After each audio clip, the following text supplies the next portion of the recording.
Hey guys, Infidel1258 here. Today I'm going to share with you a clip from a recent members only live event where myself and Blaze, he's a fellow TNA member, and we're going to talk about everything Splinterlands. We're talking about Rebellion, we're talking about Mantaroth and Grimbard and Smith. We're talking about prices on cards and whether going up or down. Is now the time to act? What's SPS going to do? How's that going to change the whole picture? The interconnected nature of the economy and the exciting moment that we're sitting within. If you want to have a wide-ranging conversation, if you want a long-form conversation around Splinterlands today, this is the one. Stick around, stay tuned, like and subscribe. Check out splintermerch.com. It's not a paid promotion, but Blaze created it. It's a great idea, and I bought a couple things from there myself. So check it out, Splinter Merch. Okay, guys, have an amazing day. God bless. Gathering, good to see you, buddy. Gathering says Happy New Year, everyone. 2024 is going to be a great year for Splinterlands. I absolutely agree. It's a very exciting things on the radar, like not only Rebellion and these cards and how they've been totally changing our game, and I'm super enjoying, loving, analyzing some of them. I'm very slowly getting some of them. I definitely do not have most of them, but I have a few key ones, and I'm just seeing how it's changing the game when I face off against my opponents or when I find creative ways to utilize the cards. And then that's just one element, but of course there's all the tokenomics side with what's happened to SPS recently. It used to be like 1.3 cents or something, and now it's at 3.6 or whatever. And that's a huge growth, to the point where I recently sold a little bit of SPS just so I could activate more of my land plots. I stand by our previous months ago. We had a conversation, Blaze, where you said SPS number goes up. That's the only thing that happens. And I fully still stand by that. I love that. That's my plan too. But I just took a little bit. I took about 20,000 SPS and put it into DC so I could buy a couple of cards that I really wanted and also activate 5 more land plots. I'm now almost fully activated at 23. Have you, with the SPS going recently, triple from what its low was? Have you done any of that, Blaze? Have you looked at moving? Of course. Yeah? Yeah, no, I already have. Yeah. I bought a stack specifically for that. So whenever I get tempted to buy an Arcane max level or anything like that, then that's part of my process. So I've been already diving into the Rebellion cards, but yeah, I have been doing that. I needed to get 2 more lands going, and I was like, I don't feel like moving around too much on pancake swap, so let me jump over and just burn some SPS to get 2 more lands started, and then I'd replenish it or whatever. So yeah, that makes me, I see here Gatherings comment, don't want SPS to pump too much too soon. I still need to grab a few 100,000 more. And this is definitely how I feel, but I think and I know Gathering believes this too, and I think you do also, Blaze. It's like, even though you might want 1 million SPS, you might want 100 plots land, 1,000 plots land, you might want 20 new cards that are from Rebellion, and maybe even 20 old cards from Untamed that are now kind of recently falling in price. You just can't have everything, and so the world, or the prices around you, and the forward progress of what Splinterlands is achieving is constantly unfolding in front of us, and we're just striving to kind of keep up and do what we can and find moves within it. And there are certain waves you can ride. Like I was talking on a recent comment from somebody who left. They were saying like they're selling their Rebellion cards. I mentioned I bought a couple, and they said, I'm selling mine. It's profit. They've gone up so much in value. And that's true for some of the Rebellion cards, but it's not true for others. And I think it's just like these waves within waves. Like maybe if you, for instance, have Mantaroth, or you got them as promo cards, or Grimbard and Smith in particular, you have this wave you can ride from what now is $4 per BCX with Grimbard and Smith. And I don't know if it's going to stop there. It might keep going up. Same with Mantaroth. And so maybe there's like opportunities to leverage that wave you're riding, but then it's like to move into something which hasn't started moving, because there absolutely is, or even some things that have fallen back, like some of the other cards, like Untamed really got slapped after it moved out of Modern. Some of those prices, you were mentioning Yodin before we went live, Blaze. The price points on some of those cards, you said you were thinking about it, but have you taken a peek at what Yodin's price looks like lately? yeah, I think he's still over $800-900. Yeah, but I mean, man, compared to where it used to be, hey, like let's pull it up right now. Regular foil summoner, there he is. max copy right now, $800 or $62 a BCX if you want a level 3. So that's a $10 discount per BCX. I'd say that's a great price. That's $375 for a level 3 amazing summoner. Now, it's not going to cut it in diamond, but occasionally maybe it would work. Or if you're filling a certain fray with your guild, or if you're, fighting in a certain tournament every now and then, that's going to be sufficient for a lot of roles. Or even maybe a flip, or look, I've been looking at this too. I don't know about you, but the daily rental sort of estimates that are provided on Peak Monsters, pretty intriguing when you look at 13.7% possible from a rental perspective on that purchase card. And I've been watching Gathering. I've been enjoying your videos that you've done recently about the bronze. He went through every sort of edition and looked at what cards would be really meaningful for bronze and then for silver, and talking about what makes sense financially, maybe what doesn't. And this is a feature that I'm looking at now as thinking through not just what I want to have for me personally, but also what could be really a long-term sort of financial opportunity because of the rental revenues. Now, it's all going to fluctuate, but it is a part of the picture that helps me make some decisions. And Kitty too, man, we're down to 1,000 almost for Max Kitty. This was I sold mine for $3,000, 2 years ago or whatever, or a year and a half. I don't know. I went up right before Splinterfest. Amazing card. That's awesome, man. Still wins a ton. I rented one. I've been renting one, and look at the data here. This current month, my data on Byzantine Kitty 18 and 9. Some of these cards just win, man. And even if they are no longer modern, even if wild is, there's bots and that's maybe problematic for some people. These cards are limited in number, amazing and powerful. They still command high rental costs. There's something, I think we maybe are overlooking some of these older cards because they no longer fit a niche that we imagine we only want to fit. Like we think we only want modern. Maybe that's the general consensus. But I think a few smart people, maybe that I'm kind of tooting my own horn perhaps, but I'm playing wild right now because I actually see the cards like this can be rented for way cheaper. This used to cost 2,000 DC a day. Now it costs 400. And it's transforming my win rate and shooting me to high levels of success and champion already at, 12 days left in the season, 3 days into the season. I'm at 4175. I'm like on the leaderboard for champion. I don't know if I'll stay there by the end of the season, but that's awesome. That definitely, she has a lot to do with that, with that record, right? Mm-hmm. How are you doing? Really quick, back to that comment. Like he's fine. It all depends on what's your vision of the game and how you're playing it, right? Because that's fine if he wants to sell Rebellion. I'm buying. So because the way that the burning mechanism is versus chaos, right? Even I'm buying. I just bought like 1,000 chaos packs too. Mm-hmm. So I'm taking advantage and stacking still because I still have like 20 lands I want to put to work. Mm-hmm. And then I'm looking to buy a keep and doing all kinds of things. So I'm bringing the fresh money in from investments I'm doing outside of the game. But if people are flipping inside the game to build their portfolio how they'd like, that's fine too. So absolutely, we're all taking different approaches, and that's the beauty of this. Absolutely. Yeah, the fact that you have that capacity is absolutely part of why this game is what it is, right? It's exciting because you can make those moves if you want to make those moves. And I saw somebody drop a comment maybe a couple months ago that I've spoke to already, but I think it's worth relating to this conversation. If you're not thinking about those opportunities, I think you're missing something. Like I'm not saying it has to be all about the dollars and cents. I'm not saying everything's about profitability. But man, if you can find an angle to leverage what you've already accomplished so that you can gain disproportionately today from what you did yesterday, to me, that's just wise. And I do think Splinterlands offers those opportunities for the people who are paying attention.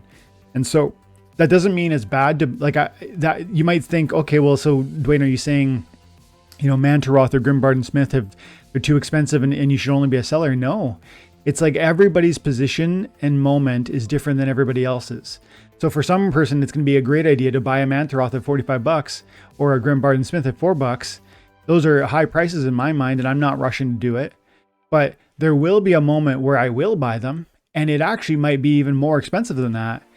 But again, to me, with my story and my assets and my bags and looking for my angle, the way I want to ride my wave forward, that might mean that I wait for SPS to reach a certain price point and I liquidate more of it. And the leverage of SPS multiplying enables some of the purchase or acquisition of some of these card assets that are probably going to continue to go up. Like I think Mantaroth is very exciting. I think it's. You talked about how you want to get one. Did you say you got one or you want to get one? Oh yeah, no, that's the first one I maxed out, dude. That card's a beast. And that's the thing though. I'm even like the Kitty noted, why I want them is because that collector in me wants them in my portfolio. Yeah. Not as much as they like as far as in like, oh, I want to buy those cards because they're going to give me this many more rewards per day or whatever. I'm not looking at it from that angle. I'm looking at it from the collector's angle of like, okay, when there's another 100,000 live players like you and I playing this game, which it will happen, it's just a matter of time, then how are people going to look at those cards and how many are going to be available, right? So that's how I look at it. I'm looking at this all as a long-term investment, but yes, I will be pulling profits on the way up and all that kind of fun stuff, but I'm truly in this for the long term, and if it fails, then I'm going down with the ship, because that's just I'm not here to pump and dump. I'm here to build a portfolio and have fun and take credit when credit's due. I hear you. I'm not in a rush either, and I mean I have 5 years now. This month is 5 years for me playing this game, and I'm still enjoying it. I'm still playing it regularly. I actually started reconnecting with the tournament side of things. I'm today, this season or this week, I've set up in 4 or 5. Nice, round 2. I made it to round 2. So this is one of the tournaments I'm participating in, and I just made it to round 2 this morning. Which, let's see, details. So round 2, there was 117 that entered it. It cost 10 SPS to enter this thing. 10 SPS goes to if you finish within 65 to 128. So it's like, it's literally giving me my money back, even if I do if I finish absolute dead last. But I made it to round 2, which means I'm in the top 60 or so, which means I'm going to get 130 SPS at minimum.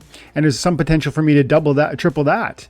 It's like, it's actually free money. And I've been too busy recently to attend to some of this stuff with my church work, as well as my personal life with my kids and my family. I had some speaking opportunities recently. It's been really, really, really awesome, but also full. But now I did move back and go ahead and get another XBOT token because I actually just want the rank experience to be in the background on an autopilot.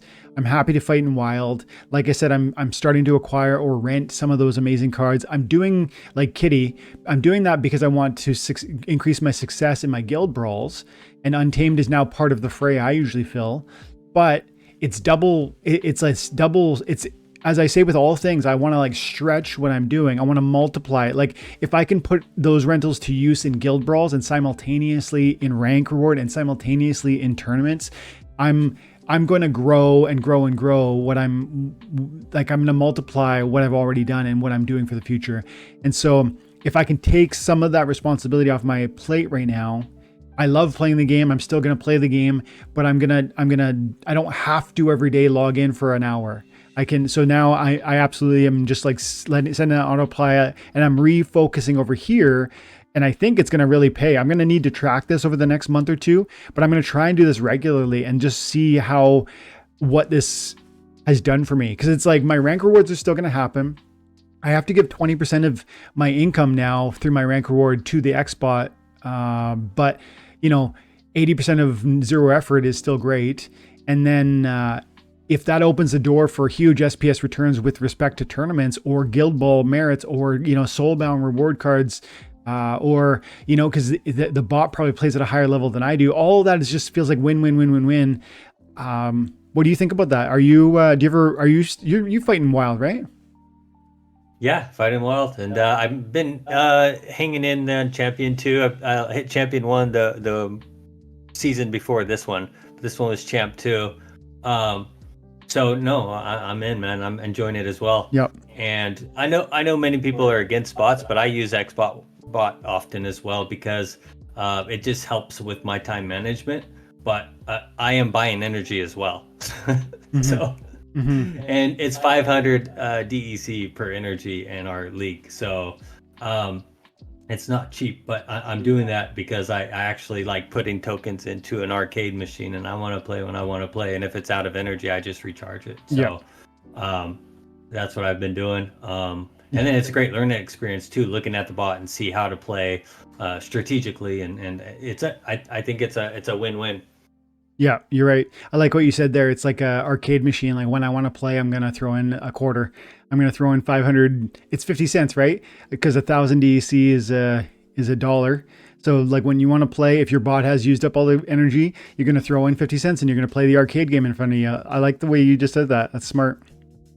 Yeah, and then I'm burning the SPS that I get from rewards to put into DEC to buy stuff I want. So fun, man. Yeah, and that's just the angle I'm taking right now, but that could change. I might turn the bot off when I get more time, if it starts raining and stuff. Yep.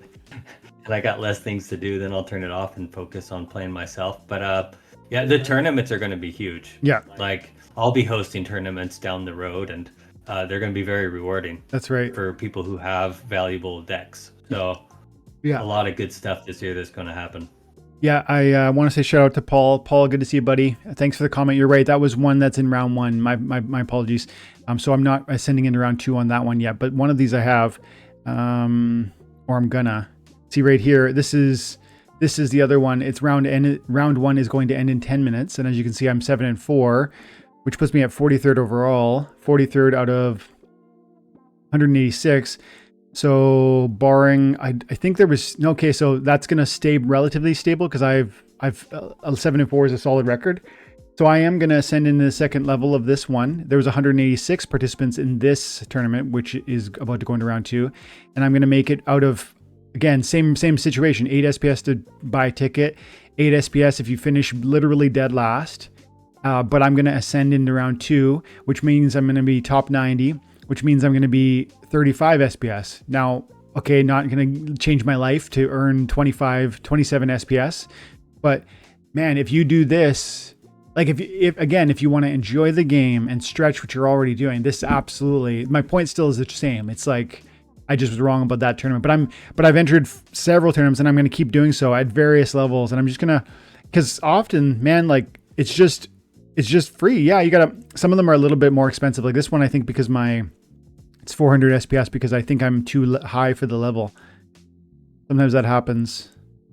400 SPS for me, but 10 SPS for gold league or below. So when that's obviously it's gonna limit which tournaments I'll participate in because I'm not gonna spend 400 SPS on that one. But man, there's lots of good options.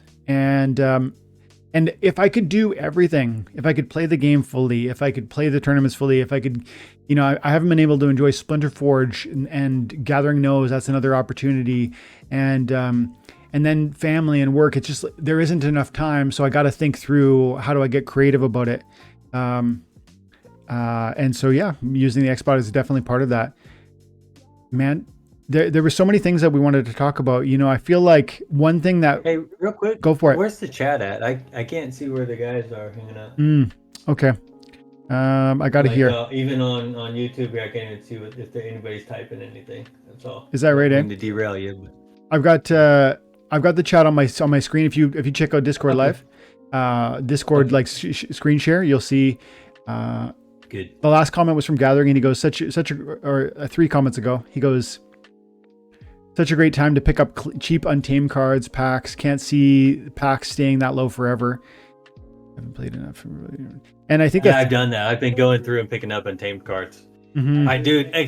Do you have maxed out Exploding Dwarf? Yes. Yeah. I play them all. I always even if I lose, I don't care. It's like, I almost got it. Yeah. Because you can have them where he'll hit for like 8 or 9, right? Yeah. With the right setup, That's even right. with Tarsa if you can, depending on what's going on. That's right. And the monster in the second position will get annihilated because they only have like 4 health. Yeah. Yeah. And even if he dies from thorns or something, if you have a nice setup, you can stretch it. Absolutely. It's a great card. I like, I don't usually use Splinterlands, the website, to track this stuff, but I've been watching Gathering did this video series this week talking about the card analysis and which cards make sense to buy, and pointing out the available units. It's pretty intriguing to see how few there are of some of these cards. Like to think, yeah, there's 51,000 of the Exploding Dwarf, but then there's really only 84 on the marketplace. And then, but it's not only that. Like, look at how many it takes to combine. 400. That's the same with the Rebellion cards too. Like, I can't believe people are paying what they're paying for the packs and then selling a card in the pack for 7 cents. I'm like, yeah, right. I know, right? And it is interesting to see. One of the points that I took away from it was a reminder. Wasn't the first time I heard it, but Gathering pointed out on his videos that the different cards from some of the older sets have like different level BCX level changes, and so you can sometimes look at some old, if you're playing in Wild, and there are sometimes betas or alphas that might seem super expensive on a per card usage basis, but you can get to higher levels more quickly because you need fewer BCX, and they have a totally different sort of layout. Like the Exploding Dwarf has 505 BCX on a max. It's a common. All the new commons are 400, and so sometimes there's more BCX needed to get the highest level, and sometimes there's fewer BCX needed to get like interesting lower levels. From the Untamed sets or the packs themselves, not just Untamed but Chaos too. It's like there's no way that these packs stay $1 forever. Especially like one of the most interesting paths to playing this game today will be Chaos cards. Like if you're starting today or in the next 6 months, Chaos packs are going to be one of the ways you find your way into this game. You get a meaningfully powerful deck that wins games, that competes in Modern if you want, that can play in Wild, that can help you win and contribute in tournaments and guild brawls. And, if you want to double dip and go over and enjoy Splinter Forge, that's available too. All of it for like this lowest price tag out of any cards. So there will be demand for these things. They will get soaked up. Of course, Rebellion and Night and Rift Watchers and whatnot are always going to have their sort of attraction and excitement for different reasons and to different people. But as we see tens of thousands of new players come, and I do think we will, this is to me going to be the juicy invitation. The Rift or the Chaos Legion cards and packs being what they are, and $1 a pack. That's the other day I bought 100 packs and I pulled 2 gold legendaries. And I sold the 2 gold legendaries just to prove a point where I had 498 free cards. Wow. Because those 2 cards paid for my investment, the 10-minute investment I made, right? Yeah. Bought them, opened them, flipped them, boom, free cards. And I'm one of those players that combine all my cards. Yeah. I don't have this one copy and gonna sell the market. No, I just grab them, combine them all. And then down the road, I'll just have a bunch of max levels, and then that'll be that. If somebody wants to buy it, they can. If I decide to list it for if the market's right. Yeah. But in the meantime, I have land that needs workers, so I'm putting my Chaos cards to work. Yeah. And I had duplicates from the original, phase, ready to go for max monsters. So I have 20 lands up and running, but I have 30 to go. I think. I think that's where I stand right now, and I'm negotiating to keep and some more for more land. So, speaking of max level cards, did you see about this? This is the 6 days ago, the Secret of Praetoria Phase 2 white paper revealed, Part 5. Did you see that one? I did. And they said how that any player, even those who don't own land, make stake cards to work on Ancient Ruins construction project in any territory, and there's no limit to the number of cards or amount of production that any player may contribute or that may be contributed in total. This is infinite card staking, guys. Like, I know you've heard this already. Most of you guys, especially you the guys that are here today, you've seen this already, but I haven't commented on this, and I have just been like quietly just continuing to be overwhelmed almost by the fact that it's like one thing after another. Whether you look at how land operates itself and the card staking that entails, and if land gets fully activated, it will eat most or all cards, and then you look at battle wagons, what that does for card staking, and then you look at pack burning, because like every time they issue a new issuance now, that's like there's always this built-in pack burn mechanism, which is always going to limit a certain amount of the card realization that's planned is only ever going to get realized. And then things like this infinite card staking to this Ancient Ruins reconstruction project, and not only just it has to be max level, which itself is a mechanism that will create card destruction or a reduction in supply of cards, because we looked at that last card, the dwarf, with 505 copies needing to be compiled in order to reach a max copy. That idea of 504 copies had to be deleted forever in order to make that one max copy. Now, the newer cards, again, the commons will max out at 400, but still my point is the same, where it's like hundreds of copies of cards have to be deleted so that they can ever be max level. And this is going to be attractive. I don't know exactly what this will entail, or sort of what the benefit of this Ancient Ruins reconstruction plan will be, but it's a huge card sink.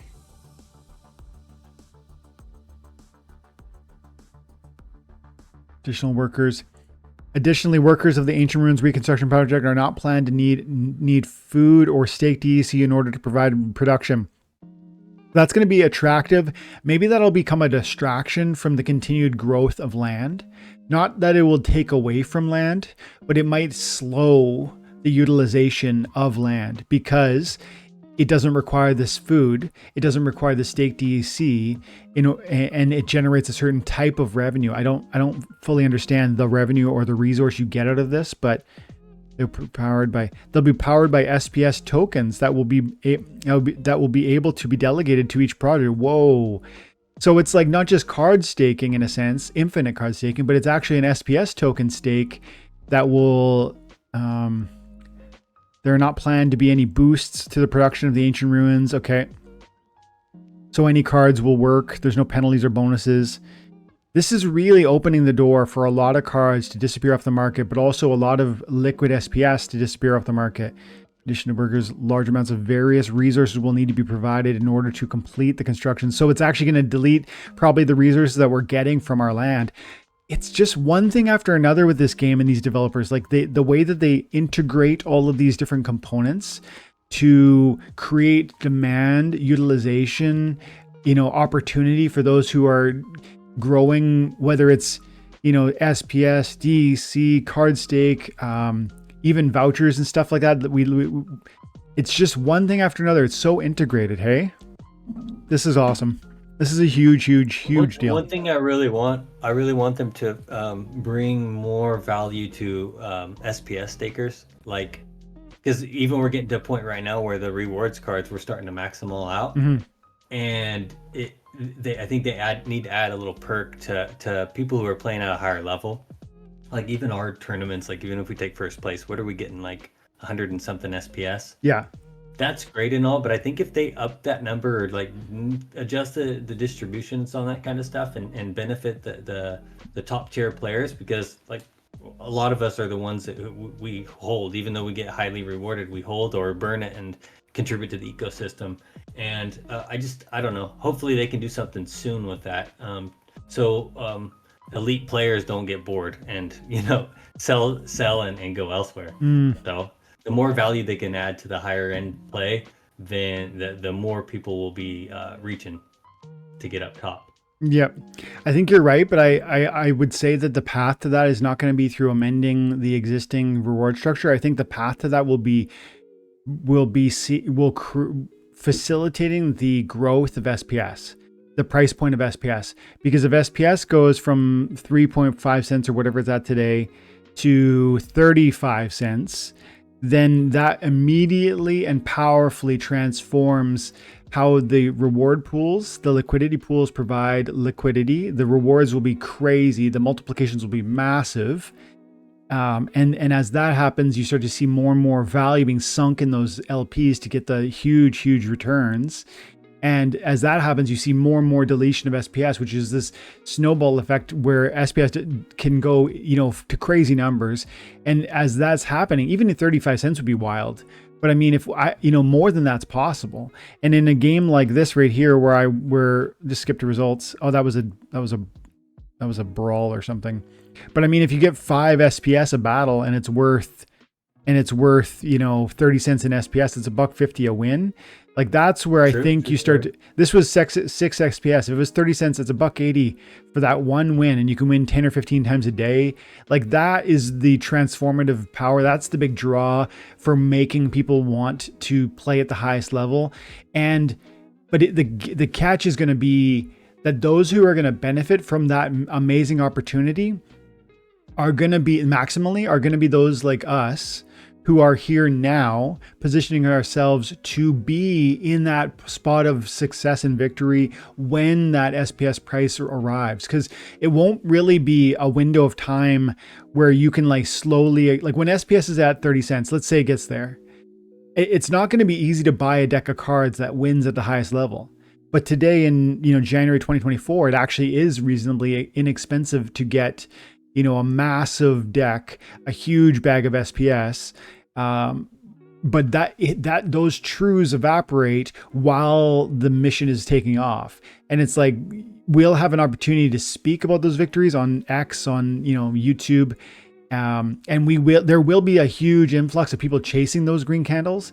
But I think sadly for them, they're going to be the sort of people that come in while things are rocketing to the moon. And they're going to be the ones that gets, slapped if prices decline, because they're not always going to stay high. These things are going to go up and down, up and down. And I think there'll be a trajectory of growth across 10 years if this game is still kicking. But there will be, from today until the next bull market, there'll be a massive growth. I don't know if it's not going to be straight up, but there will be growth between now and the next top of the bull market. And then there will be a decline. And people who buy at the top of the next bull market are going to really suffer. And yet, that's what most people are going to do, because the crowds come when things go crazy. They don't pay attention when things are sort of optimal or, like today. So I guess I'm saying, I don't know if changing the reward structure will truly bring the people. I think the only way to bring in the people is going to be really the multiplications that are going to come when SPS goes for a ride. And I think, at least that's how I see it. Gotcha. Yeah, no, I just I'm more into like even tournaments and stuff. We just more activities from the Splinterlands itself would be fun. Mm-hmm. And again, and then it's our job to market it and get out there and get on X and tweet about it, because if we're having fun, we want to bring people in to have fun with us. That's right. Rooney, wonderful. Hey, Rooney's another thing. See, like there's just so many cool things. How many do you have? I only have one. Know, yeah. I only have one. What are you sitting on multiple? I'm a Rune Guard. Rune Guard over here. Not official, because I kept one to play with for a while, but I do have 4 working on land. But yeah, I did bite the bullet and get 5. So wow. So Rune Guard, was that a title that the game gave out? Yeah. Well, they haven't given it out yet, but yeah, if you own 5, you're going to be a Rune Guard. If you own 5, even now, if I was to buy 4 more, yeah. That's tempting. Because titles, man. And I think the longevity of it, right, of what they're going to do, because I think, all the OGs have Rooney, right? Yeah. Because we were all there, we all participated, so why not add value to them? I like this, so Rooney. The more they can do with them on land, the better. Yeah, man. See, I need my SPS to go for a ride or my XRP, and then I'm going to start picking up stuff like this. But the problem is, as SPS and XRP go for a ride, you guys are going to see growth too, because it won't just be SPS. Well, first of all, if SPS pumps, we all are going to be richer. And so I'll be fighting against you guys for some of these interesting opportunities. But then if it's XRP, well, maybe you guys don't have an XRP bag like me, but you probably have some other altcoin that will go up at the same time that XRP is going up. And so I won't be taking advantage of these opportunities in isolation. I will be fighting against your opportunities. Look at that. I just got 6,000. Thankfully, I mean, that's all I do. All I do is crypto. I'm a crypto investor, and even during the bear, I had RDNT that went up 15, 20x, and then I had Kuji that went up over 15x, AKT, and a ton of them that went up, and that's just it. I spread out, and a lot of them haven't even really moved, but I was able to pinpoint and capitalize on the absolute bear, right? And that's what I'm doing. I'm bringing in fresh money into the game, which I know that Aggie and there's some other guys out there doing the same. And I'm doing it at a very small scale, but I know, us crypto gamers, if I hit a big home run, I might just come in and buy another 5 Rooney and buy a castle. Oh yeah. And because I love the game. Yeah. I mean, I'm just a degen, so I'm here to splurge. And if somebody sells and that 7,000 that I sunk into a castle or a keep or whatever at that time changes that person's life who sold it, then it's a win-win. Yeah. Right? That's the beauty of a thing like this. Go ahead. Yeah, same now. If somebody wanted to sell cards now and that improves and they made a 2 or 3x, great for them. Yeah. If that makes them happy, great. I mean, again, that's what we're looking for is win-wins, not pump and dumps. So yeah, the amazing thing about letting a free market happen, where this is a free market, someone can buy it if they want. They don't have to if they don't want to. They don't need it. It's not like you absolutely have to have any one of these things. You don't need to have castles. You don't need to have keeps. You don't need to have land. There's ways to benefit from land without having land. We just talked about the Ancient Ruins staking card event, so you can participate and enjoy what's happening there. We also know that they're going to make that land surfing thing happen, so there'll be ways to enjoy this stuff without having these. You can play in Modern, you can play in Wild, you can have Chaos Legion, which is super cheap. You can buy some of these other ones that are more expensive. There's so many ways to enjoy it, and it's not forced by anybody to buy any part of it. But if you want to go deeper and deeper into it, you have, I think, outsized returns. Like, we're talking thousands of people playing now. If we see tens of thousands, hundreds of thousands playing, all of these prices will be magnified. That's just a fact. Now, is it realistic that we see those sorts of player multipliers? I think so, and I absolutely have bet hard on that, like $50,000 worth of assets probably. I guess I haven't counted recently. I actually counted my cards today. I'm at 35,000 worth of cards, and then I've got all my land, which I don't know, maybe that's $10,000. I don't know. It's 23 plots, a few epics. So I'm at least at 40,000, plus I got $7,000 worth of SPS. So I'm pretty close to 50 grand worth of assets in a game. That to some people that would be wild. But when I start thinking to myself, 20x that is plausible. It's like, okay, right. More please, not less. Well, that's the thing. We've positioned ourselves right now where a 10x, we can skim some off the top and, not even have an impact on the token price. Yeah. And, we'll be content. Yeah. Yeah. Even in the last cycle, I had cards go up to like $8,000 in value, but I didn't need that. I want the card, and I still want it. Was it Arlic or something like that? The +1 water magic. Yes. Summoner. Yeah. Anyways, Alric, yeah. I still have mine. Yeah. I don't want to sell it. I don't even care what the price is. Yeah. I bought it. I held it. It went up and went down in price, but again, I'm here for the long term. I don't care. Mm-hmm. Now, remember Alien Worlds? I bought a pack for 70, sold cards for tens of thousands of dollars, and I didn't like the game, so I got out. But this is a game I love, so I'm in. And I don't care. I'll be that player that comes in and buys the castle. Yeah, me too. Because I like the game. So. Me too. Jim says, I've got some. Maybe we can go in on something if we can't afford it. Yeah, I heard about a guild. I forget which guild this was, but they came together to buy property, like land, and then it might have been, who it might have been? It might have been actually Twinblade. I can't remember who it was, but some group of people from some guild decided they were going to buy land, and then it was just it was a guild asset, and then they're using that to produce resources. The vision is that the tax income from the keep or castle or whatever it was are going to generate revenue for the guild, allow buildings upgrades within the guild. Yeah. Now it's a long-term play, but sure. but the vision is that they're on board for that. Yeah, I thought to myself, would that be possible? And the truth, the only limiting factor for me would be like, I would personally want that set up in my life before I went ahead and helped, make it happen in the decentralized guild life. Not that I think it's a bad idea, but just like I need to get my own castle before I start. You know what I mean? That's because I truly want to keep at minimum, and a castle would be amazing. Land to me is just so exciting. I am. We have to take care of ourselves before taking care of others, right? Yeah. Again, it's with real world, like I took digital land and bought real land with it. Now I'm cultivating, I'm planting avocados and all this kind of fun stuff. And it's a workout and to get away from the computer and stuff. And it's a good gathering with friends and stuff to do some fun stuff. But yeah, take care of yourself first before you take care of others. Yeah. Hands down. That is life advice. Yeah.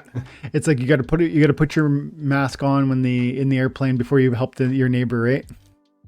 Yeah, and I noticed there's a lot of salt in the community, and like anybody does something positive, there's somebody there trying to tear them down. And fortunately, we've lived that, and we already know their situation, so we have some empathy for them because they're stuck in that situation and they're that kind of person. Yeah. But they don't either have their health right, they don't have their finance right, they don't have their love life right.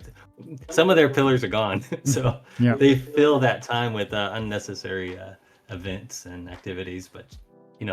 You feel for them, but the more people that we can get playing the game that has their all their ducks in a row, the longer this game will go. Because again, you build those pillars in the game, and you have a solid community that has their act together. Then and you guys we're all on board to making this the best Web3 game in the space. Mm-hmm. Then the more rewarding it's going to be for people who come on board later down the road. Mm-hmm. Yep, absolutely. Yeah, and because it's the same as what you said earlier, it's you don't begrudge someone else selling you a card for a huge win, because you actually see that as like almost building into the future of the game. It's like you did good, great. I'm for you. Like I'm happy that you made a profit on me, because I'm actually happy to have it for that price. It's this you're happy with the sell and I'm happy with the buy, and that's a beautiful thing.